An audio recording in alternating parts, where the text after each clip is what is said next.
Francis, est-ce que vous avez des nouvelles un petit peu des blessés, des souffrants, ou est-ce que c'est encore un peu trop tôt? C'est un peu tôt pour faire le point. On a Greg qui a eu son petit problème hier. Donc on va prendre une décision demain. Lucas qui n'a pas repris, qui a encore mal. Donc je pense qu'il va être out encore pour mercredi. Après, il y a les blessés de longue date qui reviennent, comme vous le voyez, sur le terrain. Et puis peut-être Julien sera opérationnel pour Marseille. Mais les autres, je pense pas, non. Le souci, c'est au milieu de terrain, clairement. C'est là où vous êtes vraiment démunis. Comment vous pouvez faire? Ça m'embêtait déjà d'enlever Greg hier au bout d'une heure. Bon, c'est vrai que j'avais vu le doc à la mi-temps. C'était risqué de le faire continuer. Il n'était pas trop bien, Greg. Il avait du mal à récupérer. Donc, la prudence était quand même de le sortir. Mais c'est vrai que j'étais embêté parce que j'avais personne sur le banc pour jouer au milieu. C'est le gros problème qu'on a en ce moment, donc j'espère qu'on va vite récupérer Poko, Traoré, déjà Kabouni, ça fait 3, donc ça fait quand même beaucoup de blessés pour un même poste. Mais vous ne les récupérez pas avant la trêve? Non, de toute façon, on va faire. Quelles sont vos solutions éventuellement pour jouer au milieu? Je pense que Greg va jouer avec Landry, j'espère qu'ils vont tenir les 2 matchs, voilà, c'est tout, c'est les espoirs que j'ai. Cette Coupe de la Ligue, comment vous l'appréhendez avant Marseille? Comme une compète qu'il faut prendre au sérieux, comme toutes les compètes. On a 3 ou 4 matchs pour aller au Stade de France. Quand on a goûté au Stade de France une première fois, on aime y retourner, je pense. Donc voilà, c'est un match important pour tout le monde, pour le club, pour les joueurs. Donc on va tout faire pour gagner. Surtout que vous êtes déjà en 8e de finale. Ouais, ça va vite. Quand on est qualifié pour une Coupe d'Europe, on rate un tour. Et après, on est qu'à 3 tours 3 matchs du Stade de France. Donc on verra. Mais on y va avec des ambitions, bien sûr. Vous retrouvez cette équipe rennaise que vous avez affrontée il n'y a pas longtemps. Vous connaissez par cœur maintenant? Ouais. De toute façon, je connais toutes les équipes par cœur. Que ce soit Rennes ou une autre, c'est pareil. On est allé il n'y a pas longtemps. On a fait plutôt un match correct. Je ne sais pas ce qu'ils vont mettre comme équipe. On verra. Justement, quand on s'est rencontrés il n'y a pas longtemps, c'est plus difficile à surprendre que quand on s'est rencontrés. Non, parce que nous, on n'aura peut-être pas la même équipe. Je ne sais plus exactement avec qui on avait joué. Eux, ils n'auront pas la même équipe. On va travailler sur le dernier match qu'ils ont fait en coupe contre Nancy et puis sur le match qu'on a fait contre eux. Donc on va voir les forces et faiblesses sur ces 2 matchs-là. Qu'est-ce que vous avez retenu du match aller? Vous aviez notamment au début pas mal subi.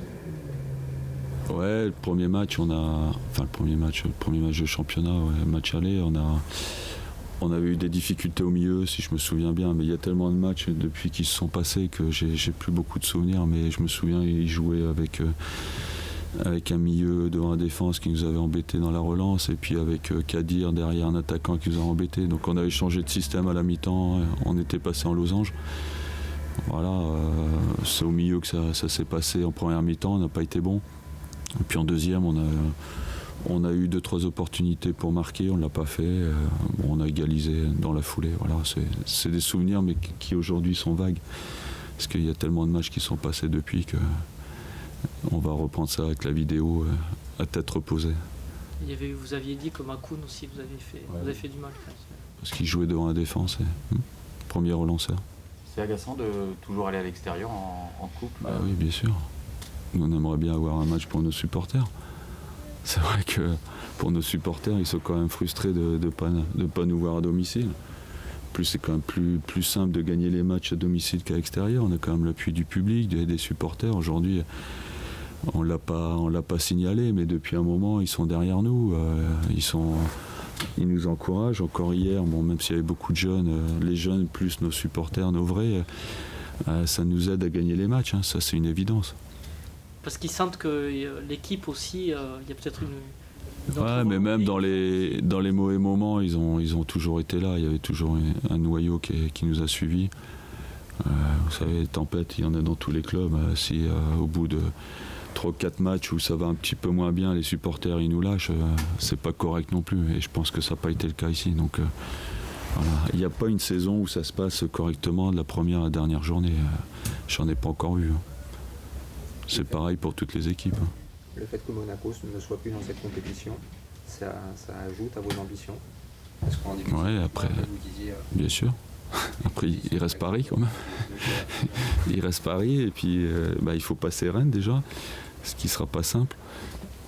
Non, évidemment, quand Monaco et Paris on va être en dehors d'une compète, c'est sûr que ça sera peut-être plus facile de la gagner. Ça, c'est une évidence. D'autant qu'il y a Paris-Saint-Etienne. Donc Saint-Etienne aussi risque de... Paris a des suspendus. Ouais. Enfin, c'est à Paris là, je crois. Donc, ce sera plus compliqué quand même. Ibra est suspendu aussi. Ouais. Vous êtes toujours prêt à récupérer les miettes? C'était l'autre terme. Ah, bien sûr. S'il y a des grosses miettes, c'est encore mieux. C'est un match où il faut peut-être aussi gérer une éventuelle prolongation à cette période de l'année, avec tous les matchs que vous avez joués. Si ça arrive. On avait une série de 9 matchs, c'est le 8e.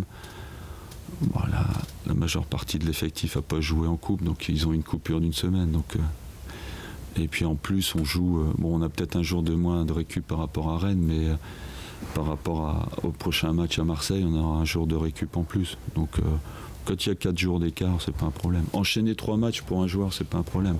C'est quand on enchaîne 7-8 matchs, là, c'est mission impossible. Mais là, on n'est plus dans cette configuration puisque l'équipe s'est reposée en Israël, ils ne sont pas venus. Donc,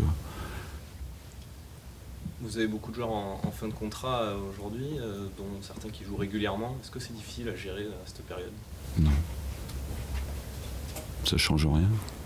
Ça peut même être un plus. On voit peut-être des joueurs qui Oui, le meilleur d'eux-mêmes, justement. Après, il faut leur demander, mais c'est sûr que quand on est en fin de contrat, on a plus envie de montrer que quand on a un contrat de 2 ou 3 ans devant soi, où inconsciemment et humainement, c'est toujours comment je vais dire, c'est normal qu'humainement on se repose un petit peu sur ses lauriers. Quand on n'a que 6 mois devant soi, on est obligé de montrer.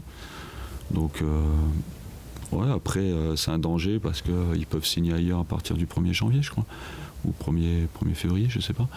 Voilà, donc c'est un double tranchant. Mais bon, pour l'instant, on parle pas de ça. Il faut en parler avec les joueurs, moi je sais pas. Ça n'entre jamais dans votre ligne de réflexion? Non, pas du tout. Non. Pourquoi? Pour faire l'équipe? Oui, enfin, ouais, pour voir les... Ou un jeune, un vieux, un joueur en fin de contrat ou un joueur qui a 3 ans de contrat, s'il est bon, il joue. C'est pas mes critères de sélection en tout cas. Est-ce que par rapport aux prestations de Cécile ou de Théo, vous avez été surpris par leur adaptation? On a l'impression qu'ils sont là depuis longtemps. Ils maîtrisent bien l'événement parce que aujourd'hui les jeunes ils sont plus en avance que les jeunes d'il y a 20 ans ou 30 ans parce que c'est la société qui le veut. Donc ils sont moins stressés, ils sont plus dans leur rôle tout de suite. On voit qu'ils n'ont pas paniqué. Le petit Théo, il a quand même fait des dribbles de dégagement alors qu'on n'avait qu'un but d'écart. Il n'a pas dégagé n'importe où. On sentait, je l'avais dit que la veille, il avait des chances de rentrer. On l'a pas senti énervé ni stressé. Donc, de toute façon, quand on joue au foot, il faut savoir maîtriser l'événement.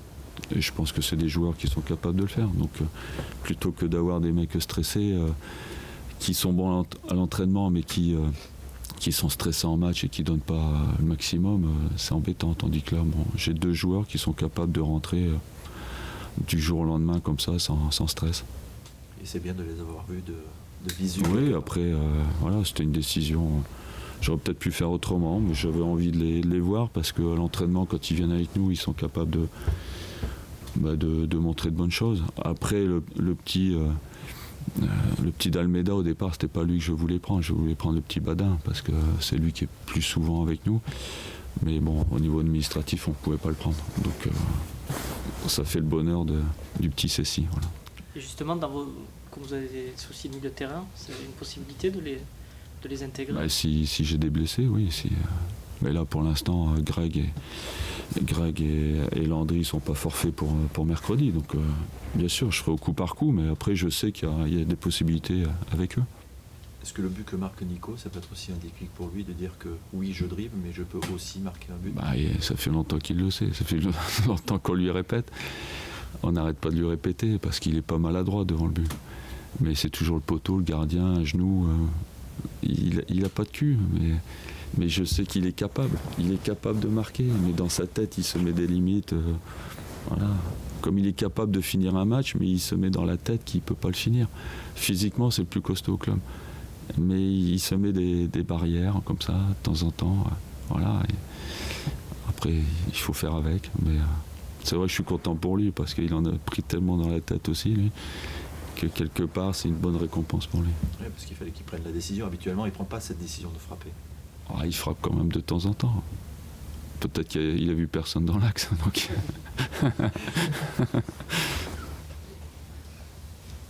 Vous nous avez dit hier que la 4e place était précaire parce que voilà, il y avait très peu d'écart de points. Est-ce que cette situation est un petit peu nouvelle pour Bordeaux cette saison, en tout cas, de se retrouver un peu être plutôt chassé que chasseur?